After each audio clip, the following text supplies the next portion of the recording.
Hello, everyone. I'm Lynn Permondo for YogaUOnline, and I'm here today with Dr. Arielle Schwartz, who's a licensed clinical psychologist, an EMDR therapy consultant, experienced yoga instructor, author of multiple books on the topics of PTSD, trauma recovery, therapeutic yoga for trauma, resilience, and post-traumatic growth.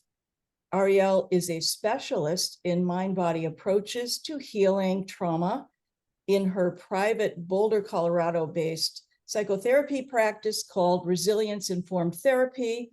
She offers an integrative, strength-based approach to trauma recovery.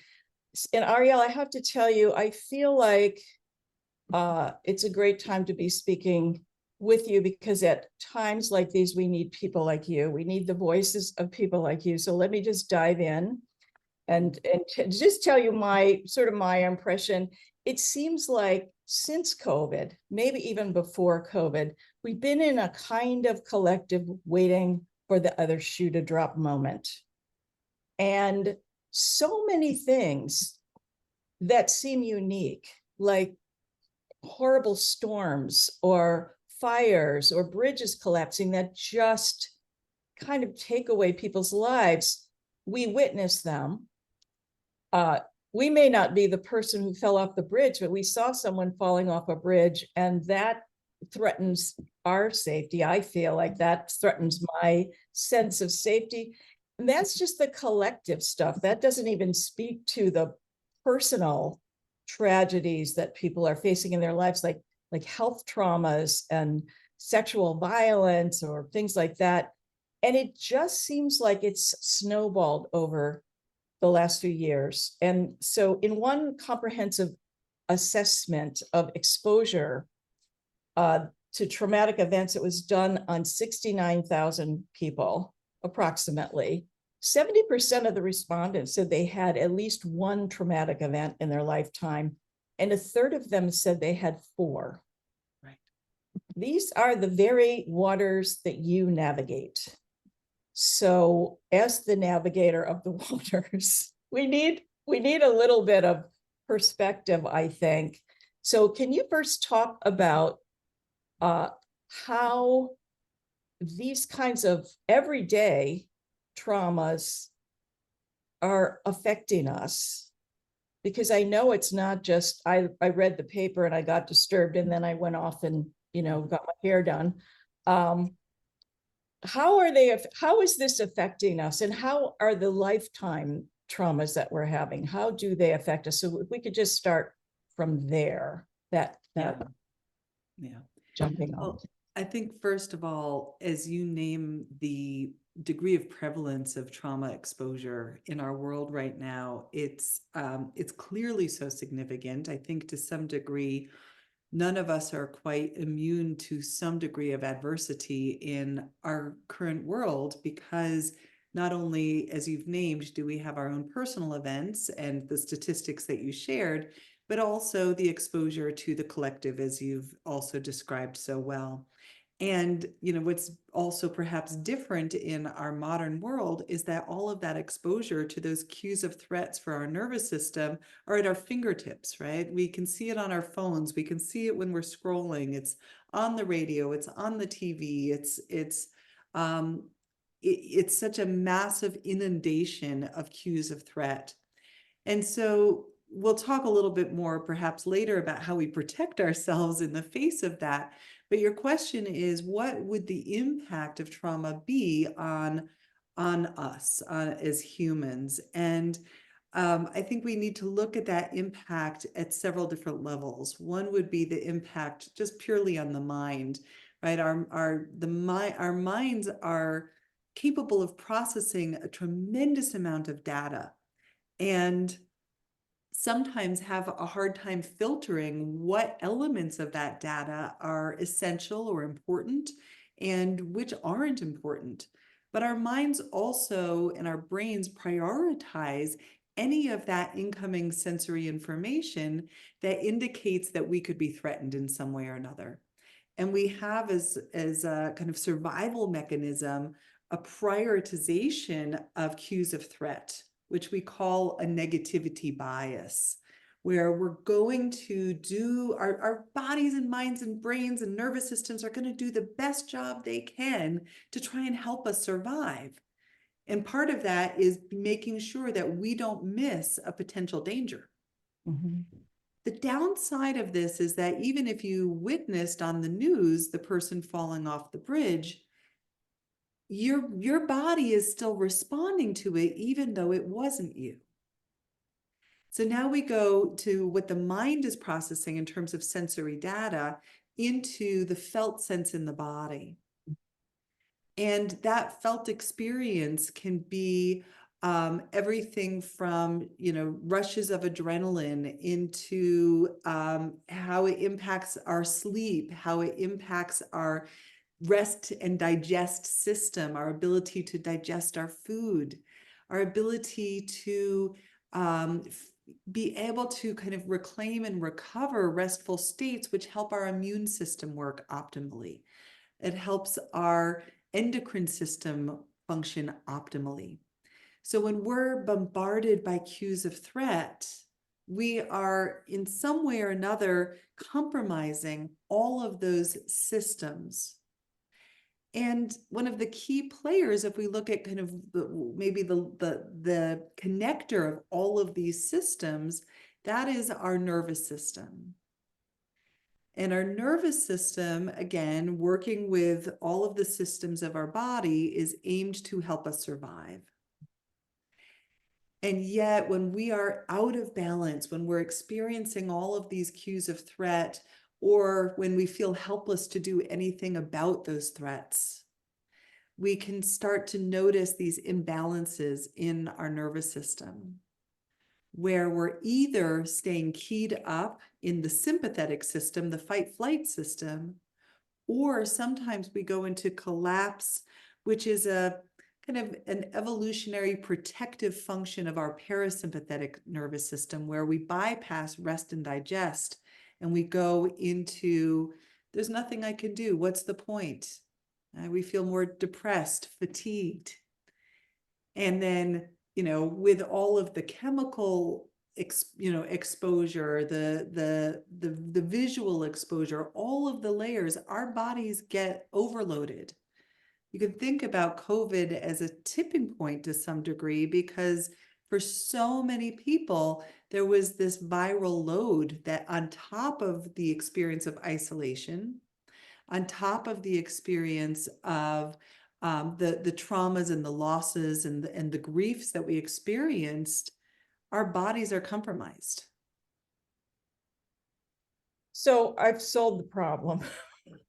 I want to I want to move on, because you could probably tell us lots and lots about the bad stuff, but I want to now turn to you've written a book. I know you, I think is it 7 books you've written? But one of them is called resilience, and resilience is one of my favorite words. It just is. It's because I think it's a concept that really speaks to a bounciness, Lynn, I'm going to just pause you there, because I don't have a book called Resilience, but I do have a book called the Post-Traumatic Growth Guidebook, which is on resilience. But because Rick Hansen has the book called Resilience, I just wanted okay, thank you. But it's still it's still a favorite word. It is. And to me, it is also if you're talking about cultivating resilience, you're talking about empowerment. And there's a yogic concept that I'm sure you know, and it is it's the yoga version of cognitive reframing, which is Pratipaksha Bhavana, which is I can change my reaction. I can't, as you said, I can't change what's happened or what I've witnessed. Can you talk about resilience and your take on resilience as a self-empowerment tool? Yeah. The first Did I get that though correctly? Because I have read that your take on resilience is that it's self-empowering. Is that correct? Exactly. Oh, thank you. Okay. Exactly. You know, that's I got the spot title of on. your book wrong. That's all right. The title of the book is the Post-Traumatic Growth Guidebook, and it focuses on the tools that help us build resilience, access resource states at every level, whether that's physical, mental, emotional, spiritual, social sources of connection and resilience. I have spent many years studying the factors that help us be resilient in the face of adversity. And what I love about your connection into this kind of yoga sutra and principle is that it also is aligned with what Viktor Frankl, who was a Holocaust survivor and author of multiple books, that you know, a big part of his work was really finding the pause between the stimulus and the response, right? And it's being able to catch that reactivity and to change the beliefs that we are engaged in that filter how we perceive ourselves and the world around us, which then allows us to be more responsible, take more responsiveness to the world around us in a way that is ultimately empowering, that helps me to go, well, I can't change what happened to me. I can change my relationship to it, what I believe about myself, what I believe about the world. I can take actions that help me develop a sense of meaning in the world that is in some ways very broken. And therefore, my life then is imbued with a sense of purpose. And there's all of these layers to this that are really about what helps us feel resilient in the face of this ongoing barrage of challenge rather than hopeless, helpless, powerless. So a question I have about resilience is whether it is a trait or a skill. Right. So when you look at the research, and I've spent over 15 years studying resilience, the beautiful answer to that question is that resilience is not just simply something you were born with. It's not a character trait. It is a set of beliefs. It's a set of actions that you can take that support your well-being. And then when you learn these actions and these ways of thinking, you can start to integrate them into your daily practice, which then helps to build it as a habit, right? It becomes not something that we have to effort towards, but we actually just start to naturally respond to the world with that resiliency because it's wired in. Arielle, can you talk a little bit then about, there's another sort of concept that I see more and more, and it's about positive psychology and the relationship that because that's kind of what you're talking about, right? Is choosing. I don't want to put words in your mouth because I want to ask you to put the words back in my mouth, but choosing how you respond in a positive way creates this loop. Am I on the right track there? Yeah, we call the loop the upward spiral. And the upward spiral is a phrase that was offered by a man named Alex Korb. He actually has a book titled The Upward Spiral. And we can catch how the brain works. And the brain works via association. So if you had, you know, a bad night's sleep and you woke up and your kid was cranky and then they're sick and they can't go to school and you have to change your schedule, right? And you're having that tough morning, what we can start to notice is that because our brains work by association, we remember other times that we felt that way, frustrated, helpless, powerless, annoyed, whatever the negative emotion we might want to put in there. And then we're remembering other times that we felt that way, and it becomes what we would call a downward spiral, where it takes us into more and more of like begets like, right? Like it brings us into that state of remembering times we felt just that way. But we can also do the same with the upward spiral, which means that if we catch that difficult sequela of events in the morning, and we go, well, it's a hard morning, but I know I'm going to be okay. You know what? My boss was really flexible and it allowed me just to be at home and take care of my kid today. And in some ways, that's a blessing, right? And so we can start to notice that when we start to shift how we orient to the same circumstances, we feel a little bit better inside. Now that I've generated a little bit of that positive emotion of empowerment or asking for help or recognizing that there's sources of support out there, I'm more likely to remember other times that I was supported, that I responded flexibly to something hard and it had a positive outcome. I remember other times that I've just snuggled with my kid when they weren't feeling well and we had this sweet story time, right? And so it builds more of that positive state and we've caught the upward spiral. The key thing that I think is so essential about the positive psychology arena is that we don't use it as a way to in some way negate the challenge, right? It's not in some way what we would call like a toxic positivity in the manner that we will somehow reject ourselves or another person if we're having a hard day or they are. It's more about knowing that there's tools and skills and way of being with hardship in a manner that allows us to attend to those difficult feelings with great compassion, but also recognizing that that doesn't have to be the whole picture and that those difficult feelings don't have to define me. You're reminding me of the phrase that you get good at what you practice. And it sounds like you are saying the skill set you want to practice is moving away from the negative bias of the brain that most of us live with, the little judgy person in there. And you want to cultivate a different perspective. And I think that's really interesting because I've been reading a lot about the brain lately and neuroplasticity. And one of the areas that I'm very interested in is aging and the brain. And at sort of the last third of life where we should be comfortable and, sitting back and smelling the roses, it seems like there's a lot of loss, there's a lot of grief, there's a lot of upheaval. And if you're very set in your ways, you don't have the tools. But the sense I'm getting from you is that these tools are available at any age.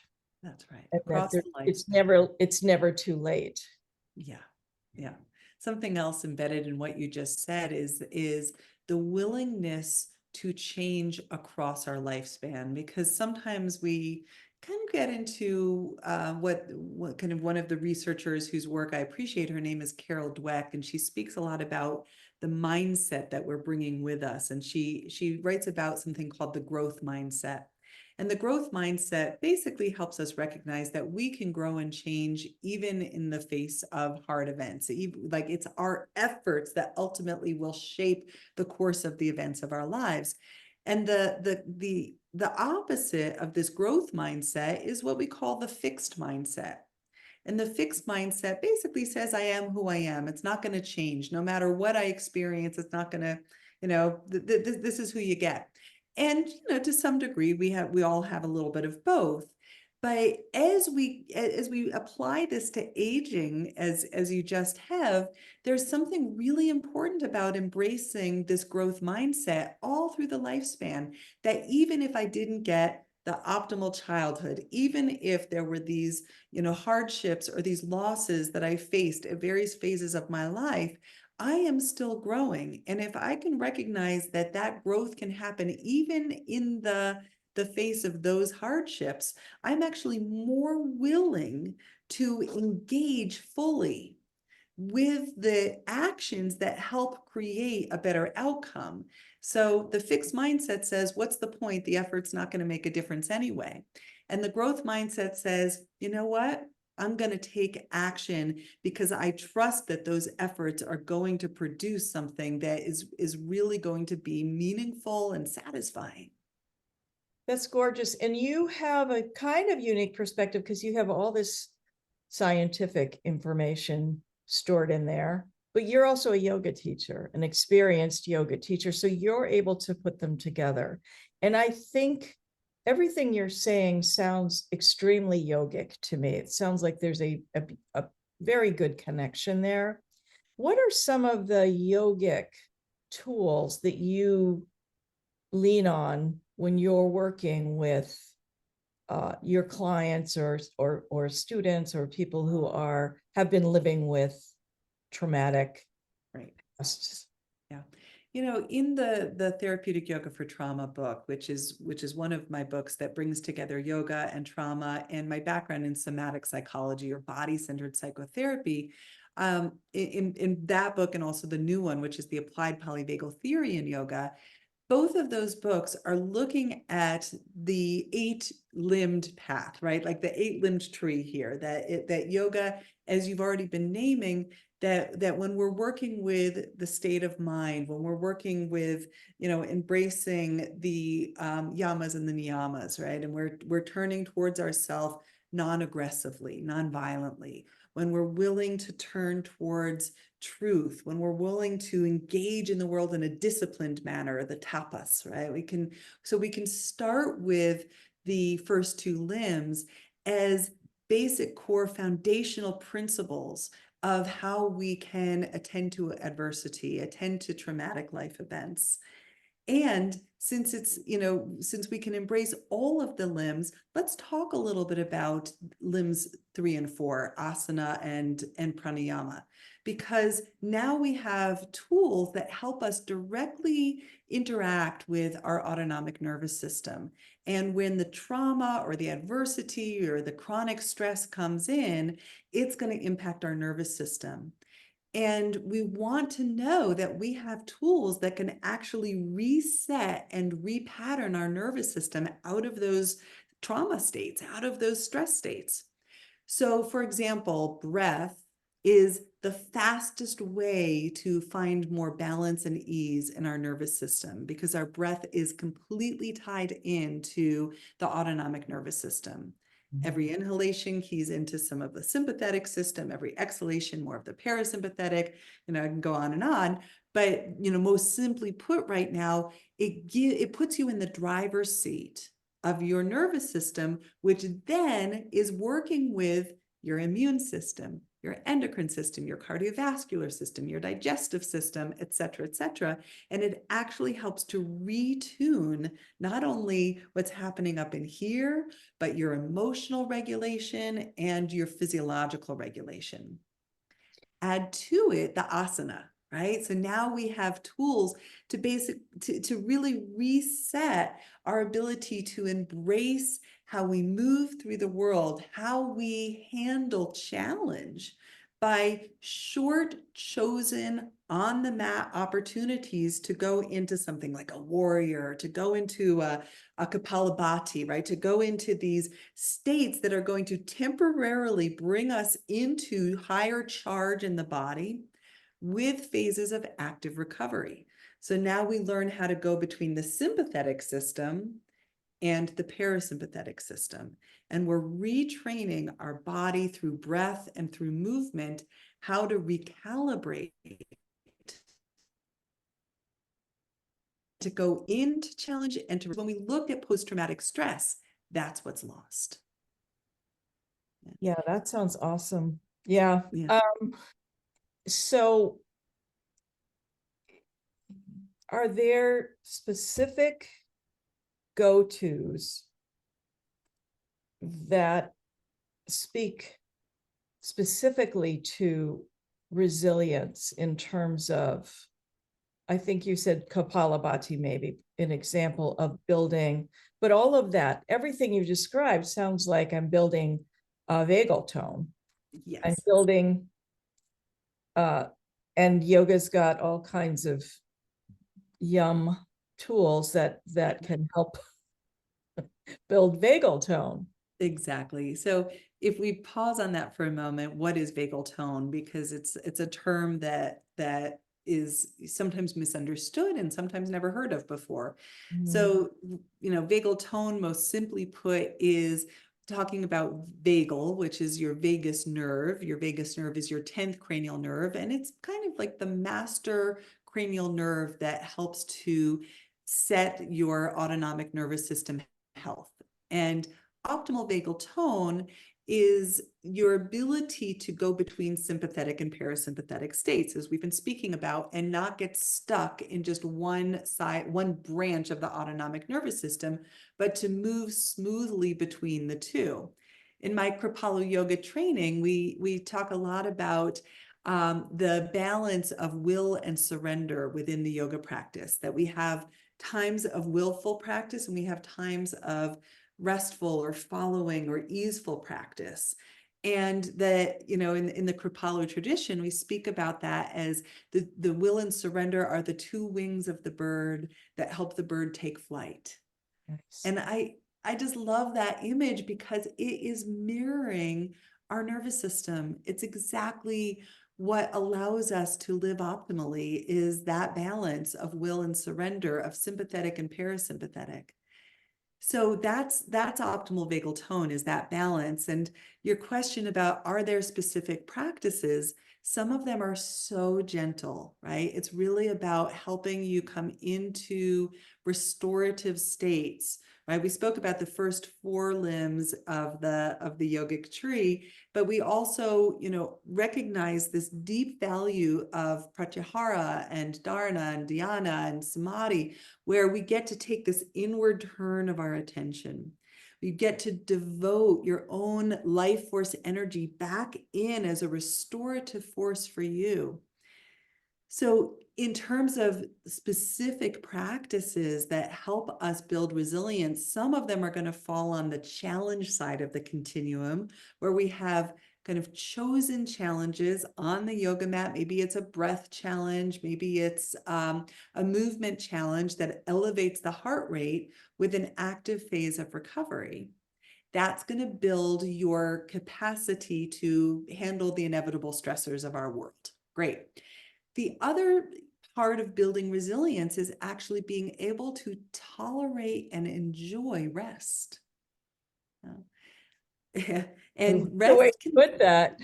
yeah, right. Like how many of us for the first time sat down to do a yoga nidra or to learn meditation or to do any kind of restorative practice, and as soon as your body slows down, your mind is like, right? It's just like off to the races with your shopping list or your fears or memories of times in which being still wasn't safe. So we want to reclaim the whole range of nervous system states, everything from active, engagement in playful and joyful and excitement, all the way into restful and restorative and inward turning and meditation in a way that where it finally feels like it's doing what it's supposed to. Right? I can actually rest inside of that yoga nidra or whatever the practice is without going into memories of times in which stillness wasn't safe. It sounds fantastic. And the best news is that you're going to be teaching a course for us on all of this: keys to finding inner strength, a yogic wisdom path to developing greater resilience. Talk just a little bit about that. I think you've already talked a lot about it as it's occurring to me. You're probably going to cover a lot of what we've discussed. That's exactly right. We're going to go into, so there's the course is broken into 3 components, and the first component is a lecture on resilience. It's really a collection of my studies of about 15 years on what helps support resilience, everything from mindset, as we were speaking about, to embodiment and to commitment to your journey. It's going to talk about resilience from many different angles. It's going to give you some tools, and it's going to focus on why embodiment is such an important part of this journey. The second lecture is going to go deeper into everything that we just were kind of leaning into at the end: vagal tone, vagal efficiency. Why is the vagus nerve important? How do we key into the healing power of the vagus nerve? All of that really yummy stuff. And then and how yoga specifically gives us those tools that's been, kind of time tested. The yogis knew this thousands of years ago, and now science can support it. How fun is that? And then the third segment is a class. And the class is going to actually take you through what we were just describing of how do you build what we'll call vagal efficiency on the yoga mat, of tolerating small chosen amounts of challenge with phases of active recovery, and allowing your system to be retuned by that process. And the beautiful thing is that the more that you engage in this kind of practice, the more that you're going to support that neuroplasticity to help you grow in the wanted direction. It sounds fantastic. I'm looking forward to it. Thank you so much for all of this really interesting information. I, for one, want to know more. I'm sure that anyone listening wants to know more. And so I'm thrilled that you're coming back to do another course for us. Dr. Arielle Schwartz, thank you so much. And thank you for the work that you do. And it's been a pleasure speaking with you. Likewise, thank you. Everyone.